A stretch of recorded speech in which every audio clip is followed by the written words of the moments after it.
are live from the Sub-Zero Wolf and Cove headquarters. Showroom. Sub-Zero Wolf and Cove showroom. Yes, and I'm here with Chef Coleman and acclaimed cookbook author Rafi Pinson. And we're really excited to be here. This is actually a first for us at Fleishigs magazine, a live sort of process of our culinary school feature. And today's topic is challah, but it's challah reimagined because we are doing butter challah in honor of the upcoming Shavuos edition, which we had already mentioned. We are Fleishigs going milchigs. So I am going to leave it to the experts, Chef Coleman and Rafi, take it away. And throughout, everybody who joined us and will be joining, please feel free to ask questions. We are here to answer, so enjoy. The presentation and the culinary school has been brought to you by AJ Madison. And so for all your appliances and everything you need, you can go check it out and also head to their Brooklyn showroom. So go for it. Thank you very much. Right. All right, so you're the expert. She said experts, but that's not correct. I am by no means an expert in baking bread or challah, so please. Okay, well, I don't call myself a chef. I'm not, so I'm here with a real chef. But I am the baker of many, many challahs and the author of the Challah cookbook. So I'm here to share some of that exciting knowledge with you today. I'm really excited to be here in the Sub-Zero Wolf Cove showroom, Yes. which is actually an incredible place to be. And it's a treat to be able to do something like this in this high-end, beautiful kitchen. We're gonna have some fun today. Absolutely, I always do. All right, there we go. So between the two of us, we're gonna have a good time making challah. For those of you who think challah is a scary thing to do, we're gonna show you that it is not super easy. Challah is not bread. It's a whole different thing. It's the elevated bread. It's what changes our table into a Shabbat table, what changes our home into a place of spirit and spirituality. And we are doing a special challah today in honor of the holiday of Shavuot, which is a time in which we celebrate the dairy. So yeah, Fleishigs has had its moment, and we're gonna give a little bit of attention to the dairy now. And no, we're not lobbying for the dairy family. I'm from Wisconsin. These appliances are all from okay, Wisconsin. It is America's dairy Okay. land, so this makes a lot of sense. It's a perfect partnership. We're bringing the dairy home. Okay, so we're going to be making a butter challah. It's unusual to put dairy in a challah, and because challah is usually supposed to be pareve, when you do make it with dairy or with meat, you need to clearly identify it as a special challah. So when we get to that point in the process, we are going to show you some really fun ways to shape your challahs, also really significant for the holiday of Shavuot, and that will clearly identify it as a dairy challah. So Shavuot is the time of the giving of the Torah, and the Torah is zavat chalav tachat lishoni. It's like mother's milk under my tongue, and it's like perfect form of sustenance for our soul, and therefore we celebrate that with milk, which is life-giving and nourishing. And makes it really tasty. And also helps to make it really good. You're going to be tempted to put butter in your challah every week. Hold yourself back. But this is kind of a classic dough. We haven't gone too out of the box, but it is using butter, and that is going to make all the difference. So should we get started? Absolutely. All right. So we have a couple things in the fridge. Let me grab those first. All right. So we have some ingredients that we've taken out of the fridge. That's not a fridge, though. I called it a fridge. I was setting you up. It's not a fridge. It's a Sub-Zero. So let me hand this off to you for a little bit later. Okay. So we have a couple things that we're keeping cold, but It works. we have here the Sub-Zero Wolf Cove showroom, of course, Sub-Zero refrigerators. Now, so we're joking here that we say it's not a fridge because Sub-Zeros are more than just a refrigerator. They are true food preservation. And that's very important to us, that we are going to allow ingredients to last much longer in the refrigerator. The way that we do this is something called dual refrigeration. This is not just one unit. This is really two completely separate machines in one box. we have a refrigerator and we have a freezer, whereas most units are just a freezer dropping cold air into a Do you refrigerator. know that? I did not. Yeah, and it's really, if you think about this, like the freezer is supposed to be frigid and dry. Right. Do you want your refrigerator ingredients to be dry? No. No, and you don't want the air going back and forth. So we make sure that doesn't happen by having two completely separate refrigeration systems, two condensers, two evaporators, two compressors, and that is going to make sure that no air ever goes back and forth between the refrigerator and the freezer, so you don't get any odors or flavors going back and forth between the two. And this is critical for true food preservation. We also have an air purification system, and that's what eats up the ethylene gas. Your fruits and vegetables give off ethylene gas. Other fruits and vegetables absorb them, and that's what causes them to rot. And so if we can get rid of those ethylene gases in the refrigerator, your fruits and vegetables are going to last longer, especially delicate things like berries that tend to go bad very quickly are going to last much longer. That's good. And so that's a very quick little story about Sub-Zero and food preservation. Yeah, I'm gonna go home and have a new appreciation for my Sub-Zero fridge, not fridge, Sub-Zero. Sub-Zero refrigerator. Refrigeration Yes. system. There you, and I There like you that. go. Yeah, I like Okay. that. That's All right. fantastic. And now I can justify buying Costco-sized berries. It is amazing. Going in the Yeah. Sub-Zero. Yeah, It'll will be make fine. it makes a big difference. Yeah, when whoever's gone from a non-Sub-Zero to a Sub-Zero, they notice a big Yeah, difference. yeah. Okay, so All let's right. talk about making some challah. Okay, so let's make some challah. Okay. So what we're doing right now is we are creating a recipe for life. And that's really what my whole cookbook is about. It's recipes for challah and life. And challah is really truly the basic recipe of life. We're creating something alive and living in this bowl. We want it to grow, we want it to rise. We will see this happen. Yeah, right? we're gonna watch it happening right here, right now.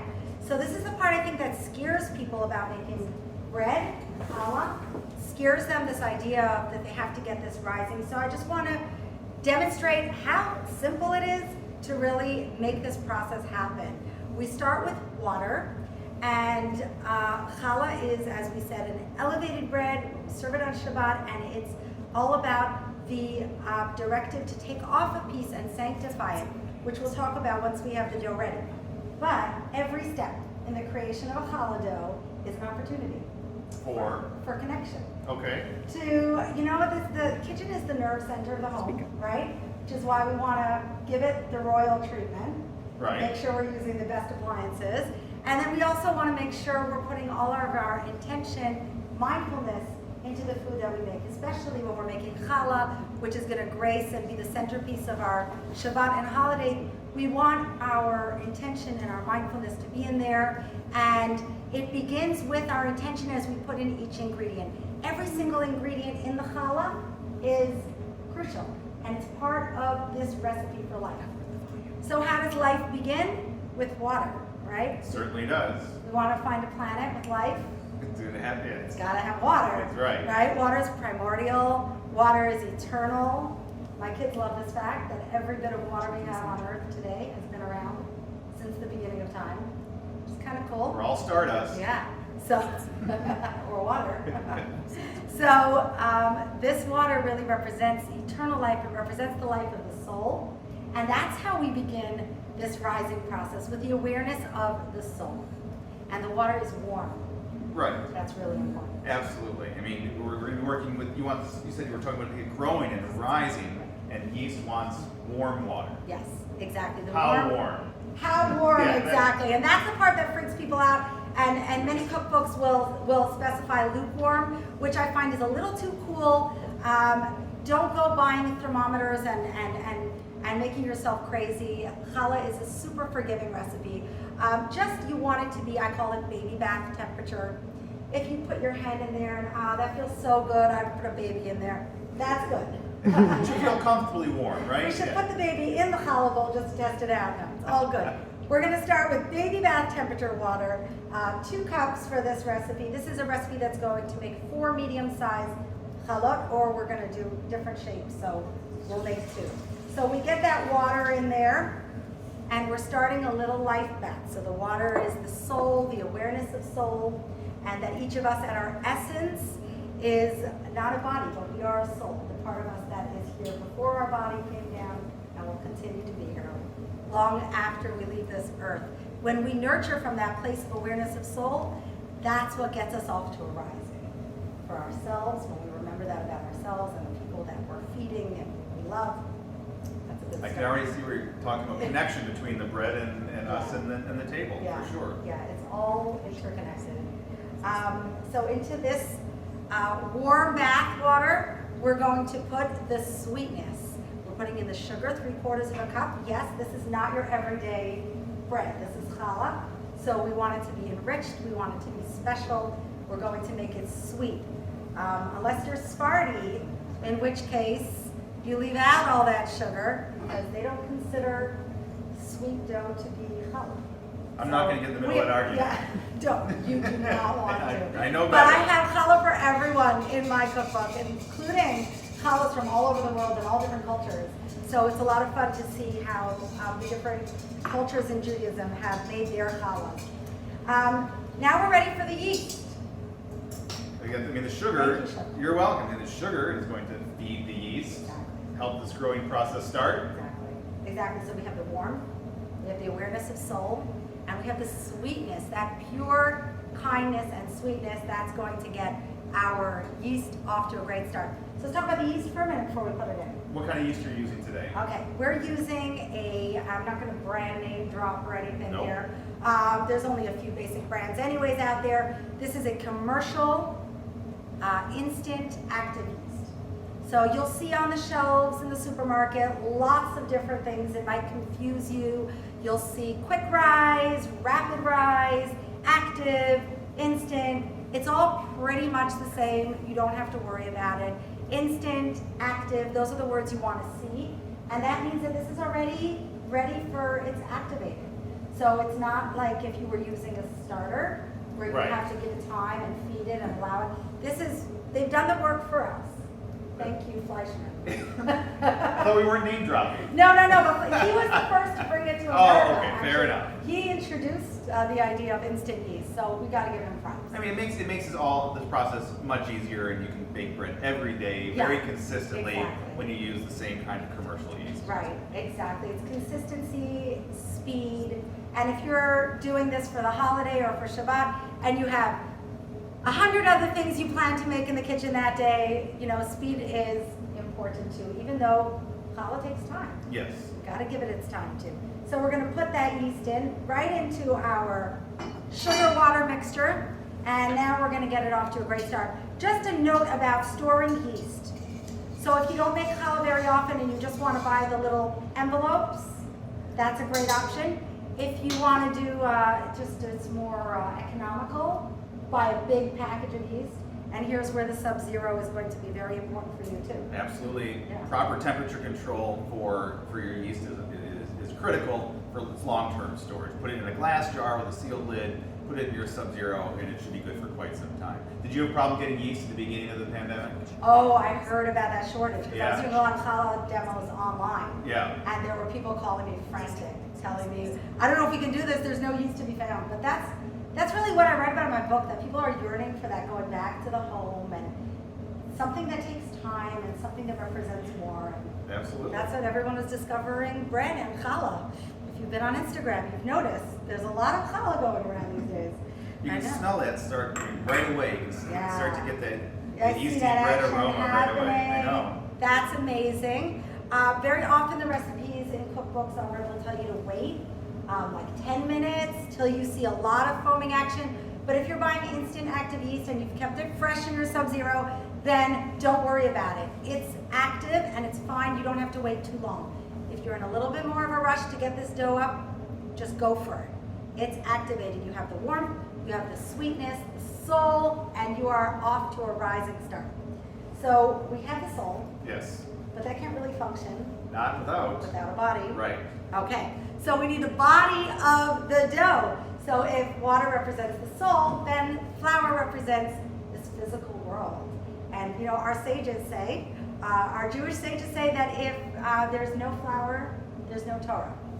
You mean kemach and Torah.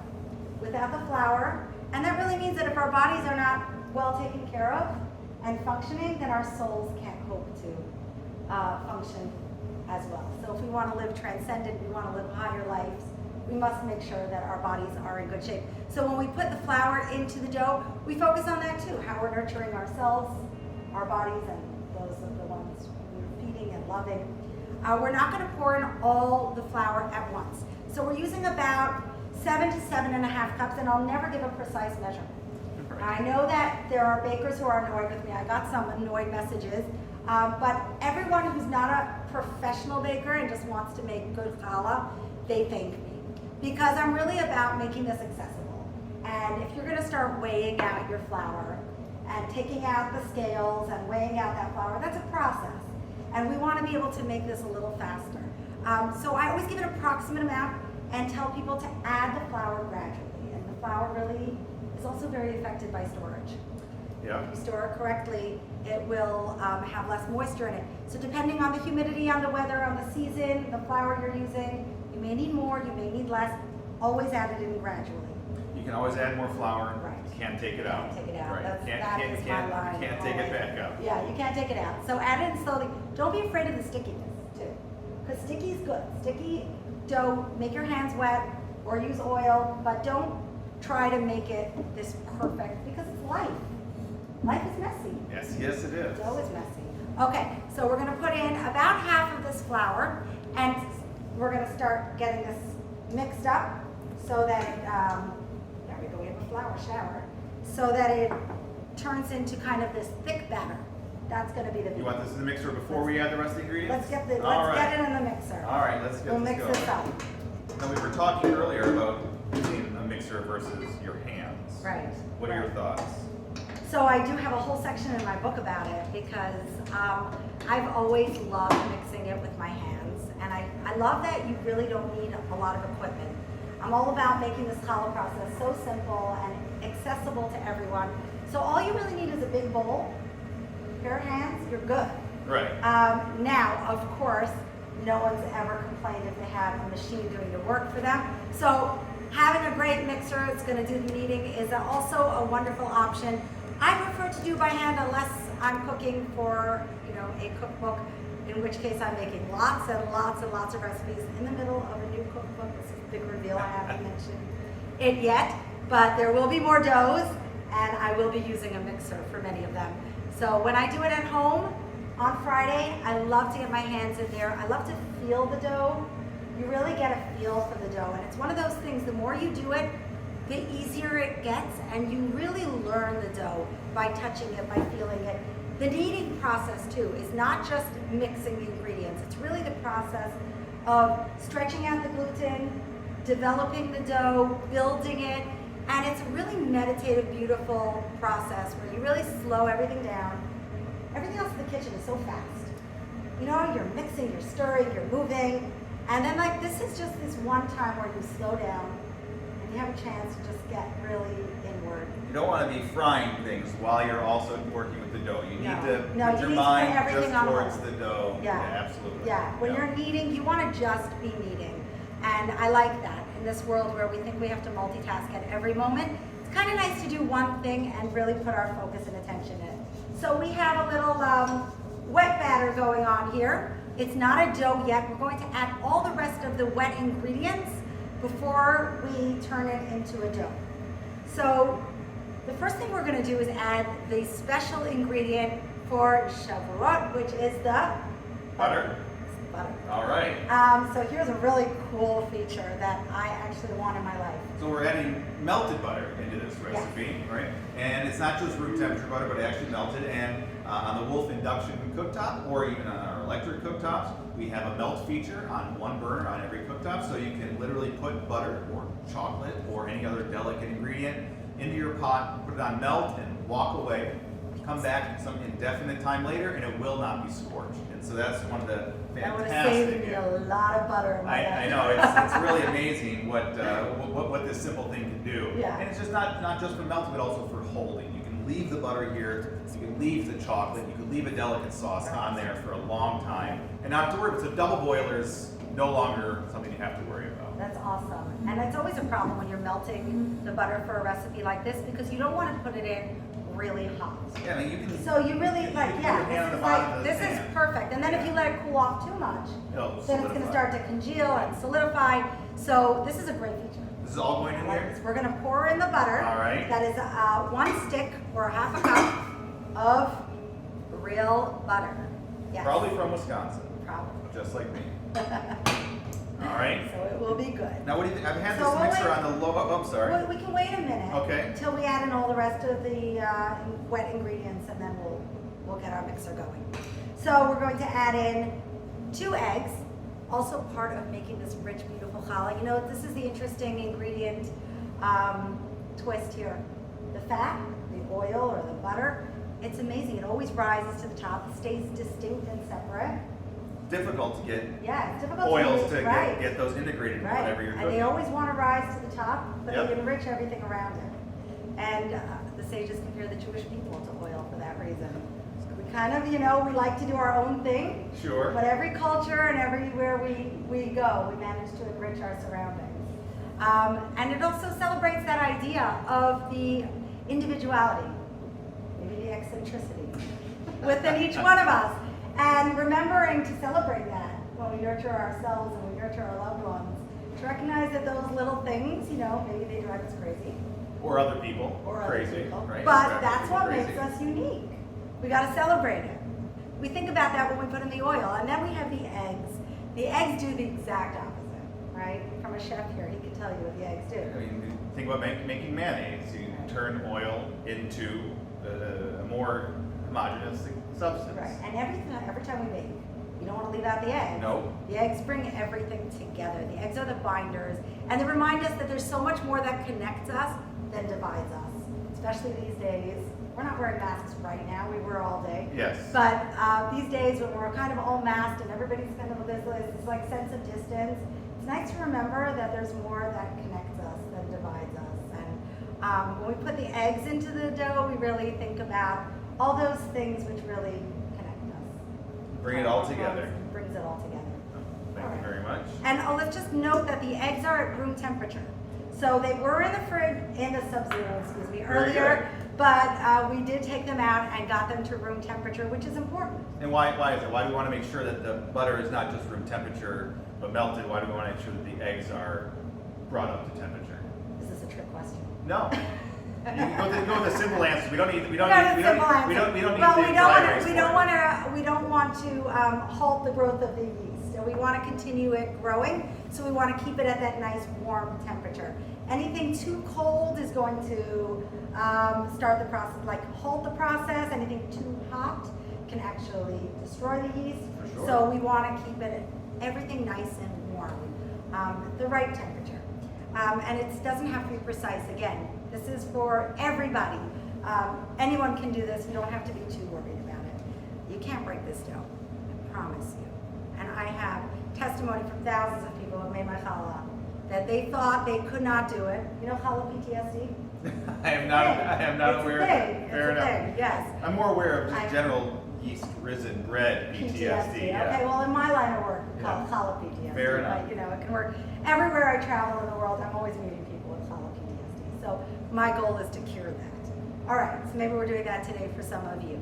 So the next step I'm going to put in, and don't leave this one out, it's the vanilla. Not usual, right? Right, it's not a lot common. of people are going to look at you sideways. Right? They Yeah. might think it's sacrilegious. What's vanilla doing in our challah? It's not. It makes it so good. And actually, as Chef Coleman was telling me, that the vanilla acts as a base, and you might not even taste the vanilla. But it You just shouldn't, right? You don't want Yeah. you're not expecting right vanilla this- flavored challah. Right. Right. Right. But it does. It gives it that dairy. And my regular challah that I do every Friday, I put in vanilla in my classic recipe. I have it in my cookbook. And I have a brother-in-law who swears that my challah is dairy. He keeps threatening to put a camera in my kitchen. He's like, I'm going to catch you putting butter in your challah. But it's the vanilla that does it. So even though we're already putting in butter, we're going to add that vanilla, get it even more delicious. It's a nice building Thank block. you. It's a Yeah. good basis. And this is not just a bread, this is challah. This is going to be the centerpiece of your chag. This is the centerpiece of your Shabbat and holiday table. So we want it to be really special, really beautiful. And now we can get that mixer on. Okay, so that Incorporate the rest all goes that. in later. Yeah, and then we're going to Okay. get the salt in. Now, so what do you think? I have had this on the lowest speed. Is that what you would suggest? I would. Yeah, I wouldn't want to overmix at this point, although the eggs look like they could use a little more speed to break them up. Okay. Not familiar with this particular mixer, but it looks pretty powerful. It is. It has a lot. It has a lot of juice behind it, and on the lowest setting, it'll go through Yeah. even like a really tough dough that you have That in looks there. good. We're going to talk about the next ingredient.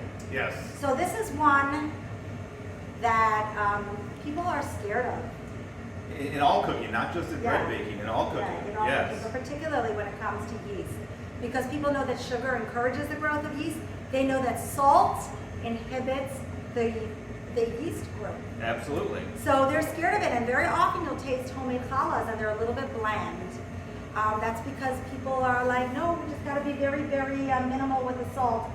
But once you've gotten it off to a good start and a rising, and you have all those ingredients in the right way, the salt does not only not ruin it, but it really enhances it. The salt is a pretty incredible ingredient. It is. I mean, it's absolutely. Salt is probably the number one base flavor, not flavor, but to bring out the flavors Right. That's what's amazing. of all food. I remember my wife was mentioning a French restaurant we had been to, I don't know, a couple years ago, and I said that was the place where everything was amazing. Every dish was amazing. She said, "What is so good about all this?" And I said, "They're using the right amount of salt." So I mean, using the right amount it's of just salt. It's that was amazing. it. Yeah. You know, in Judaism, they actually speak a lot about salt.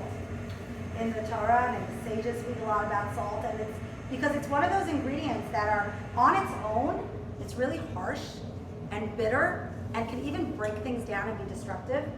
But then when it's added to an existing framework of sweetness and flavor, it draws out all that goodness that's already there. So salt in the mystical Jewish teachings in Kabbalah is referred to as gevura. It's like the harshness, but the necessary boundaries. Interesting. So you want to introduce them in the right time, in the right measure, and when you do, it brings out the sweetness that's already there. Absolutely. And not only that, it actually acts as a preservative. So the salt actually ends up preserving your challah and leaving it fresh for longer. So when you use the right amount of salt, you have challah that can be good on Monday morning even. So you're saying that the salt is like the sub-zero of food preservatives? Oh, you didn't. Yeah, I did. You did. You went there. Okay, so we're going to put in, well, we will call it salt. What's that? We'll call it salt. Oh, yes. We'll call it salt. We'll call it salt. We don't have to yes. call it salt. We don't have to call it sub-zero. Okay, good. Yes. So we're gonna put in, and in my classic challah recipe, I put in 2.5 tablespoons of salt. This is a half a recipe, so it's a little bit less, but it's still a nice amount of salt, more than you would think, and it's going to make an amazing dough. So now we can add in the rest of the I flour. was going to say, it's definitely a very wet dough at this point. Right. And so do you want me to add all of it in? Should I add half and see what happens? Well, I would add most of it, Okay. but I would leave out like a cup or Okay. a half a cup, and then just only add that in if you feel like you need it. Okay, no, if And I we feel kinda like... trust this guy, I If don't you know. feel like we need it. I've never made your challah recipe before. There's an admission, Well, so... I've never made challah recipe with someone in a chef's coat. We're both. And we Both actually first time. made the recipe. I'm going to chime in to say we made the dough by hand. Now we're showing it, but we actually the made the machine. dough. You If did you it want by to bring hand. out the dough now, you could show everyone what it looks Yeah. like. So these two were made by hand, is that what you're saying? Yeah, the one these and are the one made- that's proofing in the oven is made by Right, hand. okay, so very we can good. go and show everybody what that looks Yeah. like. Yeah, and it's You can great. jump in. I mean, kneading a dough, so my tips for kneading the dough by hand is to work with a low surface. So most countertops in your kitchen are gonna be like, especially if you're vertically challenged, as I am, are gonna be like somewhere over here, and you're gonna be with your hands up here. Yeah. And you know, gravity is your friend in this case. So you wanna either get up on a stool, or get to your kitchen table, which will be lower. Yep. And that'll give you the leverage you need to really get in there, and it takes away half the work. It's absolutely true. That, you know, most counter, if you ever start feeling like you're hunching your Yeah. shoulders up, or you need your elbows up to do anything, Yeah. you're putting a lot more energy into it than you need to. Yeah. Absolutely, yeah. And I have to say that I think these counters are actually lower. Well, we're on a than mat. this Oh, maybe that's what it Yeah, is. absolutely. But I'm like, I think I could knead on this counter.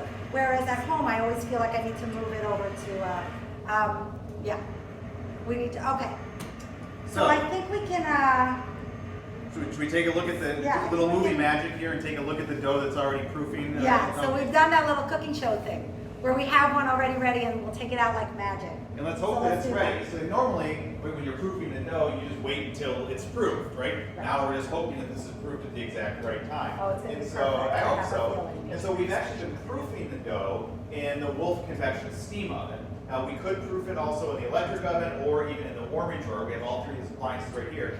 I chose the convection steam oven today because you can actually proof uncovered in the convection steam oven. Normally, you have to cover the dough when you put it in the oven so that it doesn't dry out, maybe a damp towel over it. But you can always end up having the dough rise too much. It hits the towel, it hits the plastic, we can pull it off, then it kind of deflates, right? The whole thing will fall, which is maybe not what you want. And so you can proof in the convection steam oven at 90 degrees in the steam mode and leave it uncovered. We're not going to bake the bread in here today, although you could. The convection steam oven is an amazing place to bake bread. But today we're going to bake our breads in the Wolf E-Series oven. And besides the fact that it's an amazingly even temperatured oven, my favorite oven I've ever worked with, the most evenly temperatured oven I've ever worked with. It has a lot of other fun features beyond that, most specifically gourmet features, which you tell the oven what you want to cook, then the oven goes ahead and sets the oven up for you. And I know, it's a lot of fun. We need to get you one of these ovens, right? I think that's the short story here. Yeah. But we're going to be using convection on 350 degrees today to bake the breads. Convection is just a way of moving air around in the oven so the heat gets transferred to the food more quickly, things cook more quickly, things cook more evenly, and they brown more evenly and more quickly as well, as you can see by the beautiful bread that we have out. Which we really want for our challah. Absolutely, there's a whole reason that the outside of the challah looks different than most breads. You really want that color to be able to develop. Yeah, and if you just have it on one side or on the top, that's not going to be what you're looking for at all. So we have recently updated our E-Series ovens. That's the example we have here. The aesthetics on the outside are much sharper and cleaner than they have been in the past. They fit with our other appliances absolutely perfectly now. The window is larger, and it just, we have a new touch screen control panel here, so you can use the buttons on the outside and this control panel for some of the finer tuned things you want to do, including the gourmet feature. But today we're going to be working with what is just my favorite mode. That's just the convection mode, because if you can do 3 sheet trays of cookies at one time, which I always do in this oven, on the convection mode, then you can end up doing anything in the oven. And before we walk away, I just want to point out that the warming drawer down here also is a place that we could also proof our dough. The warming drawer and the wall oven, both of course are Star K approved for Sabbath use. And we were talking earlier about how you can perfectly bake your bread ahead of time. Before the Sabbath, go ahead and put your bread back in there, turn it on to a warm setting, have it set to go off later, and then you, at the right time, you can pull out your perfectly baked and now held warm and preserved because of the salt loaf of bread. There you go. So here we go. I'm We don't sorry, call it a fridge. We don't call it a bread. It's not a fridge, it's Sub-Zero. It's not a bread, it's a challah. It's a challah, exactly. We're getting there. We're getting everything the two of us. We'll get hang of it. Absolutely. All right. So I wish you could. I wish there was like smell-o-vision. I know. Right? It's so good. Like you're really smelling. I have to say that is an incredible feature. I always talk about rolling the dough in a little bit of oil so it doesn't dry out as it's rising. But if you're using that convection steam oven, that steam, option, that's amazing because you don't need to do that. And I just have to say, we put this in and it was really cold. It had been frozen, the dough, and it still needed a lot of time. And that's like magic. That's beautiful. I'm glad it worked out. It worked out great. So that's a really nice option if you're making challah often. I like that. It really is amazing. The convection steam oven is amazing for proofing bread, It's like for baking August bread. all year round. Like August, as far as the humidity goes, yeah, at least. Right. It's August all year round for your challah. I always say challah baking in August is the best. That humidity and the heat, the dough is never better. So you have the wolf. It's August all year round. All right. So here we have our ready challah dough. And before we get to playing with our food, which is the best part, this is kind of the peak experience of the challah making. It's the time when we stop everything and remember the source of all of our blessings and all of our sustenance. And we're told that when we went into the land of Israel, and that this was a directive for all generations to come, that when we would bake bread, we would take off a piece from the dough before it's formed and beautiful and becomes something that we can call our own. We take off a piece and we sanctify it. In the times of the temple, we would give it to the priest who worked in the temple. This was their sustenance. But now that we don't have that situation, we're not in the land of Israel, we take off the piece and we burn it, which I hear is impossible to do. I've never been able to burn anything on a Wolf appliance. It's practically magic. Yeah, so we're not going to do that part today. So maybe we'll throw it on the Wolf grill. We can, yeah, we can do that later. Do Yeah. that. But we're going to take off the piece, and challah is the bread of healing and wholeness. And when we take off that piece, we're really connecting to the transcendent. We're connecting to something larger than ourselves. Remembering the source, the unified source of all of creation. So we're connecting the gift with the giver and the creation with the creator, and remembering the source of all of our blessings when we make this blessing. I'll say the blessing. If you're online and watching this, feel free to say it with me or say amen and be a part of this blessing. And this world is in need of a lot of healing right now. So we'll do our part. We'll make the blessing. We'll pray for some healing for all our loved ones and for all of humanity. Let's do this. Baruch atah Adonai Eloheinu melech haolam asher kitishanu b'mitzvoseh v'tzivanu lahafrish challah. Amen. Amen. We say amen. Harei zu challah. Behold, this is challah. We declare it, challah, and that is what sanctifies it. Our words create realities. So we make things holy with our own actions and our own speech. So we're going to put this away to burn, not in a Wolf oven. No, wouldn't be possible. Because apparently that's not possible. Not possible. So if you're going to want to be burning your challah, you're going to have to find other methods if your oven Right, is absolutely. All right. But here we are. Our dough is now sanctified, ready to go, ready to be a part of our holiday, our Shabbat celebration. And this is beautiful dough. Kudos. I cannot take credit. I did not make this one for the first time. I think I'm always the one who makes it. Thank you for preparing this for me. It is beautiful. It is this recipe, and it is beautiful. Feel that. So what have you describe what you've been doing there so far? All right, okay, kind of doing that unconsciously. Yeah. I'm kind of just taking out the excess air that's built up, and I want to sort of work with the dough without the air. Once we're going to roll it out, if you have all that extra air, it's going to ruin the shape of it. Right. Challah is not one of those breads that you want to leave alone for too long.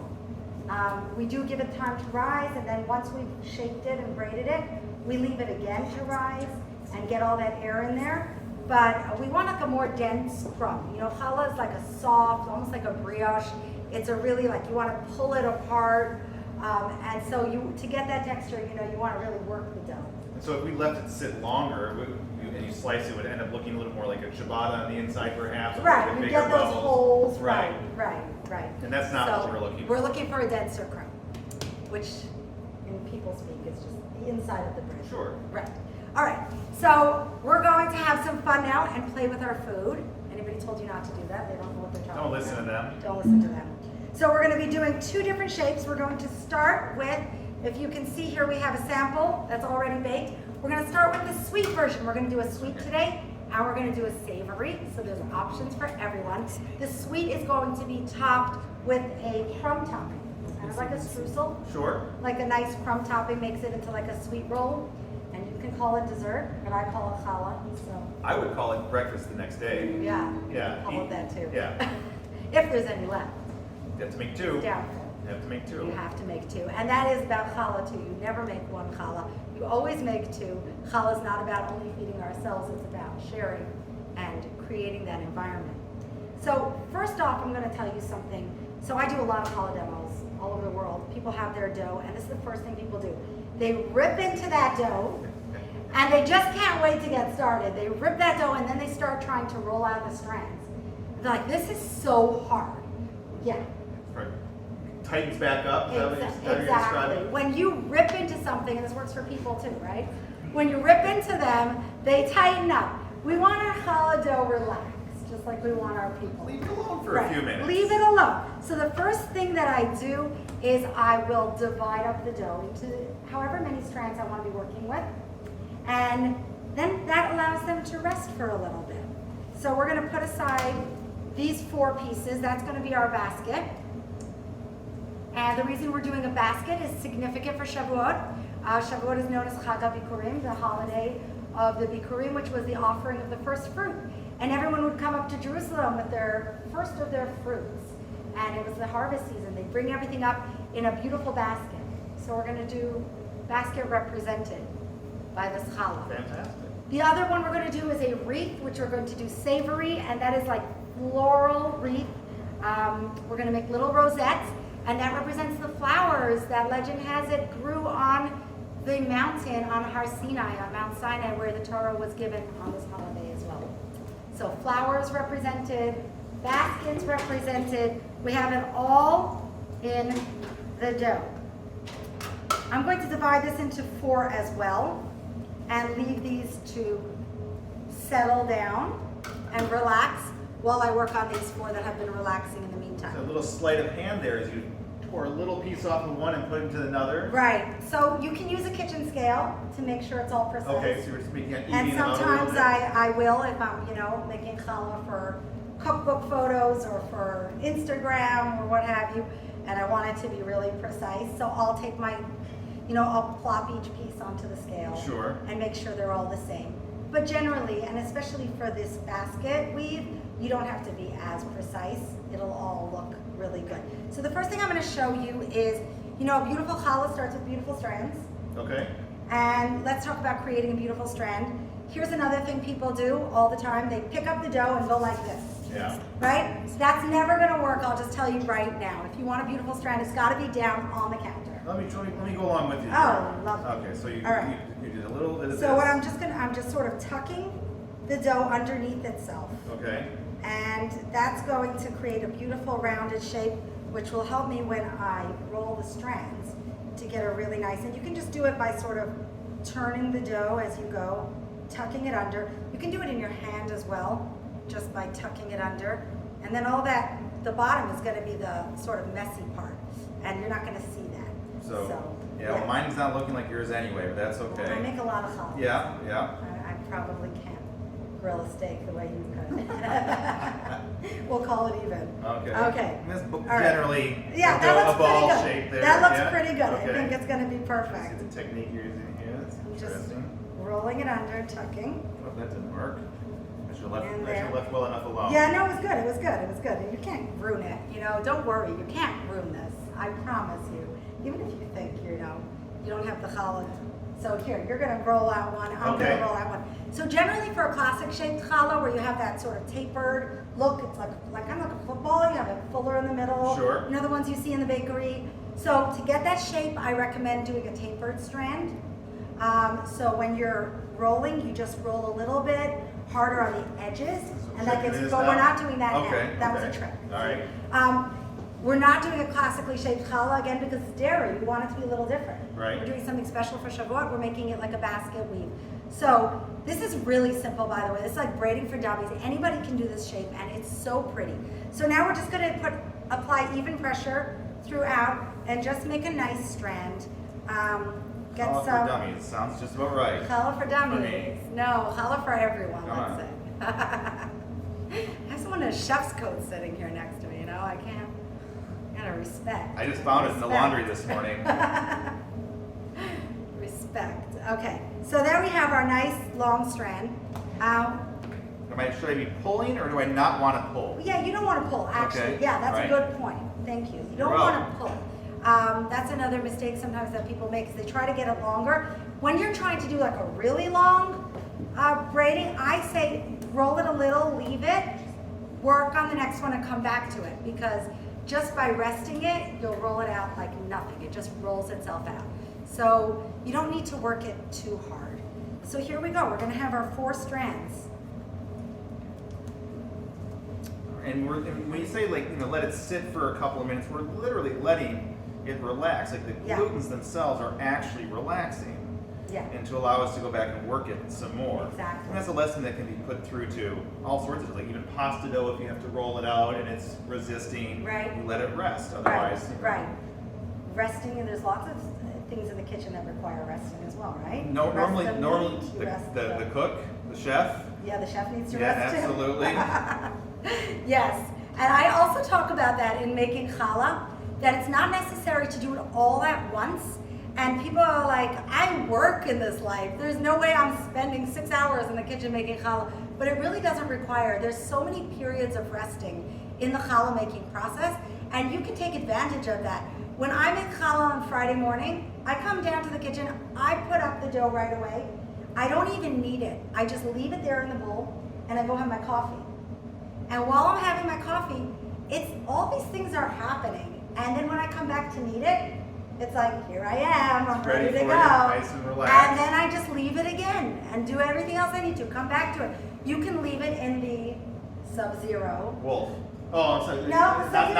the oven. Fridge. Okay. Yeah, overnight.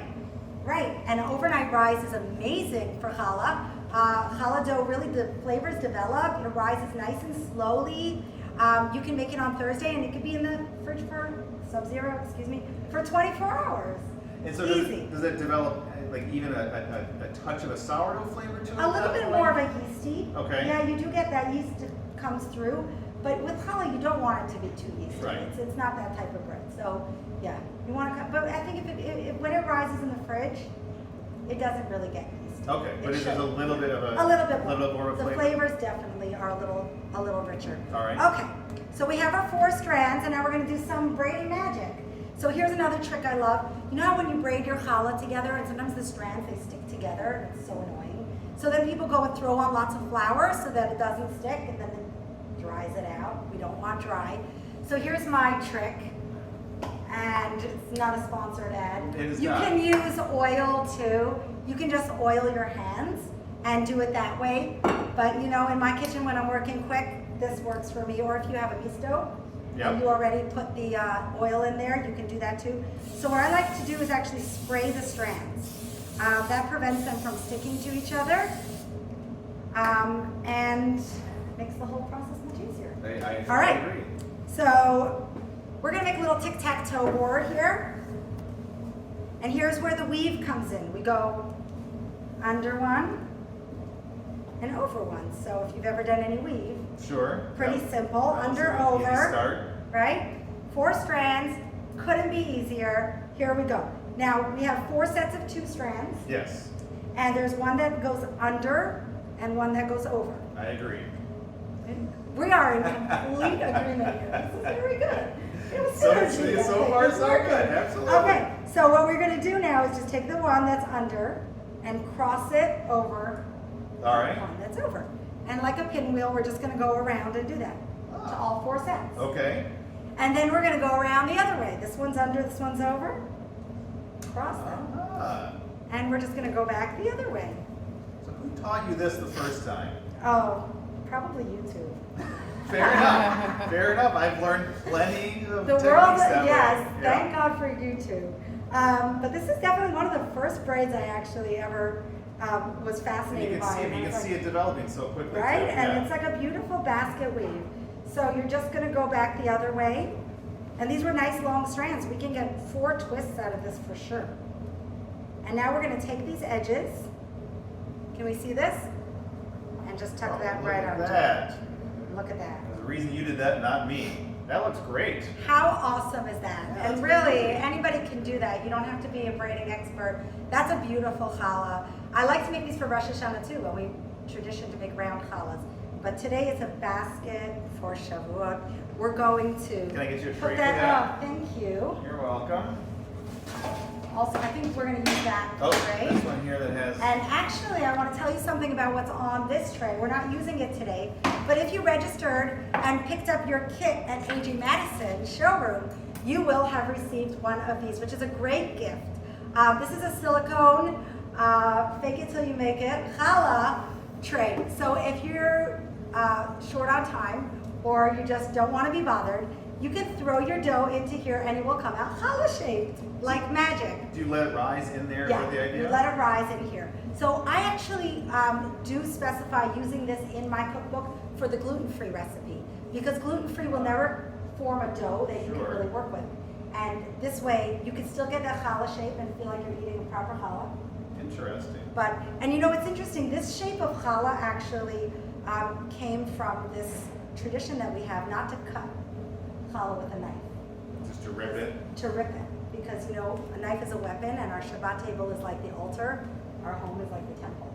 And we don't want to bring a weapon onto it. So the tradition developed to build this bread that's like a rip apart. And you don't actually have to cut into it. Interesting. So yeah, so this shape will be very easy ripping. These silicone molds are also, Yeah, I mean, pretty all amazing. sorts of different, Yeah. you know, baking thing, you know, Yeah. silicone molds. They're The one amazing. thing I They do really are. recommend though, if you do make your challah on this, you're going to find the top of the dough is the bottom of the pan. So you know that beautiful brown that you want to get? That's what's gonna So you're happen. going to kind of miss out on that.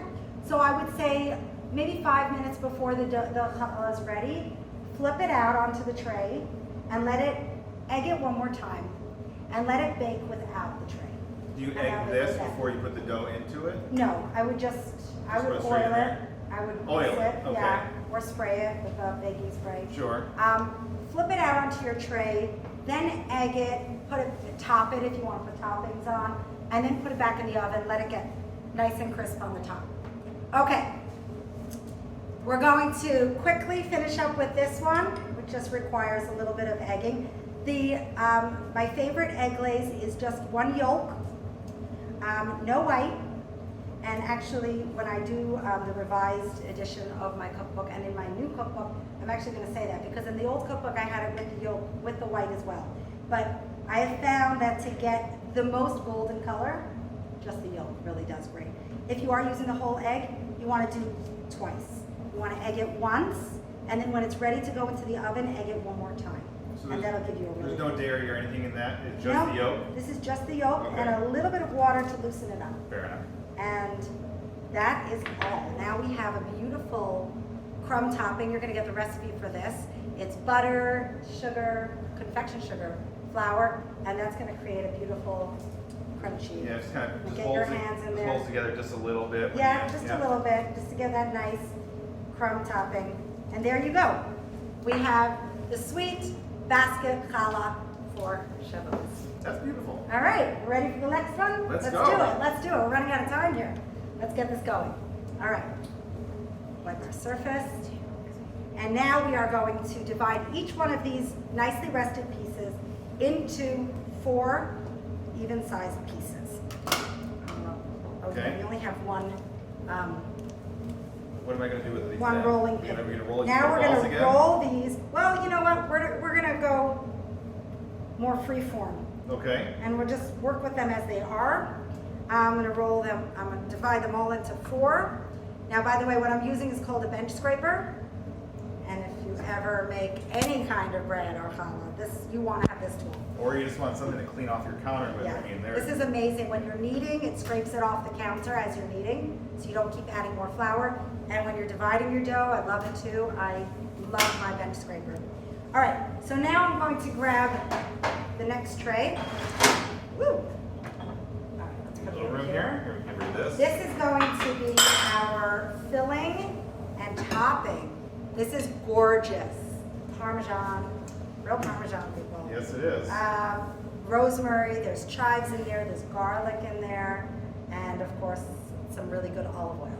Well, and as long as you mentioned that Parmesan, I will put a sneaky plug in here, and that chunk of Parmesan, even though it doesn't look like it, was frozen for a while after I put it in our vacuum sealer.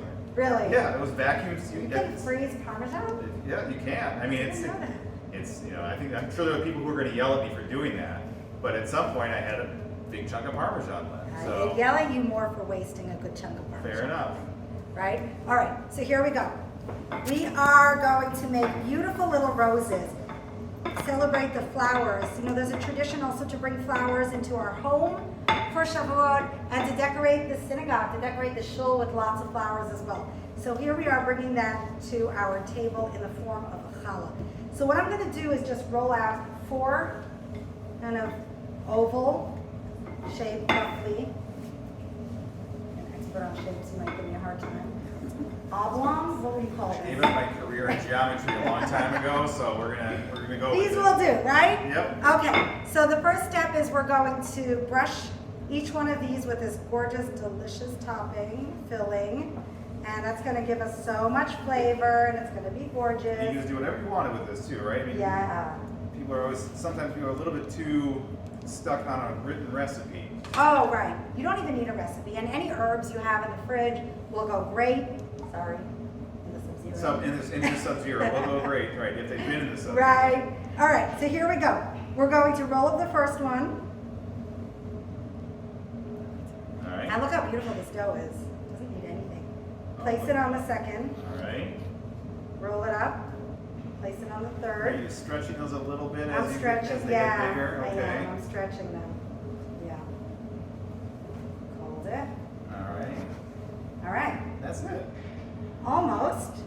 Get that bench scraper out again. Uh-huh. We're gonna divide this in half. You ready for some magic? Yeah, like even better than cinnamon rolls. Look And at there you that. go. Oh my goodness. Little flowers. And so, And we're going to, yeah. oh, no, I was gonna say, like, is one of these segments on Yes, this? exactly. Okay, so they really come up big. Yeah, they do. They grow a lot in the oven. So you can bake these individually in little tins. And when you do that, they'll actually be like little individual rolls.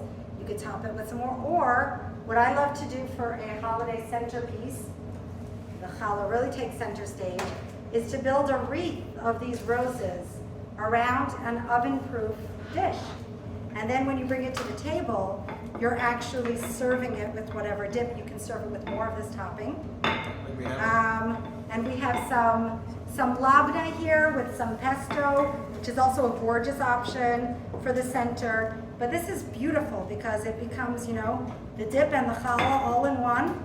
If you're going to, this looks like it really lends itself to ripping, like we were talking oh about. yeah, this is total rip apart. Yeah. And everybody gets their own little flower, so that's really fun, right? So here we are again with our 4. I'm gonna jump in here and help you out. With this. Ah, All right, let's do yeah, it. I like Oh, this. yeah. You tell me if I'm doing this right. So the first one, Fun times. I don't stretch, right? The first one I just roll. Just Is roll, that right? yeah, yeah. And then you put it back just a Yeah, little yeah, bit, mhm. stretched over just a little, Oh, this is cool. All right. To see someone doing it for the first time. and then you stretch it Yeah. over a little bit more. You gotta make sure you Got go all it. the way around. You see how easy this is, by the way? I've never Yeah. cooked bread before, and look at this. Look at that. All right, Yours so is then- nicer than mine. then Okay, down. divide that in half.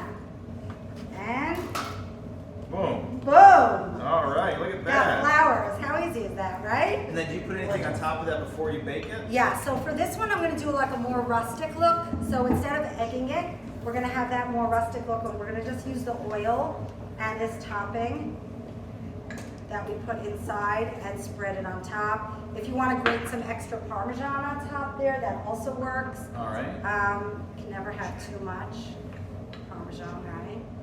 No, I agree. Well, actually, I did. That's why I ended up having to vacuum seal and put it in the Good. freezer. Right, but you can freeze it if you have, and you want to get all those beautiful herbs on there too, so you get that color on the challah, and that is how you make a wreath. And it looks like you did bake this in a ring, So this one was baked in a spring form. right? Do you have to Um, bake it in a spring form? You don't have to. That's why I'm showing this actually as a free form. Okay. And you can bake it free form like this on a baking sheet. Just make sure to include the oven-proof bowl in the center. Otherwise, it'll kind of close up, and you Okay. won't have that nice ability to put a bowl in there. So bake it with the bowl. You might want to grease the bowl on the outside so it doesn't stick. And you can replace it with a clean bowl. Fantastic. And that's our. That's lovely. Those, I mean, these are beautiful examples of the recipes you have in your book. We're done. We're getting the All sign right. from We're wrapping offset. it up. Yeah. So, but this We're has wrapping it up. been this is beautiful. The examples that are already baked are beautiful. Thank you very much for coming in today and showing me how to do all this. I think I baked challah once in my life, and I think that was in Sunday to school correct when I that. was about 10 years old. We're gonna correct that. So exactly, it's time to do that again. So. Thank you for joining us today. I'd like to thank AJ Madison for helping sponsor this video as well. They are in Brooklyn. They are showrooms in Brooklyn. They are a fantastic retailer of our products, and we're very happy to work with them for this project. And it's been a pleasure to be here. Thanks for watching, everyone, and happy challah baking. Have a great day.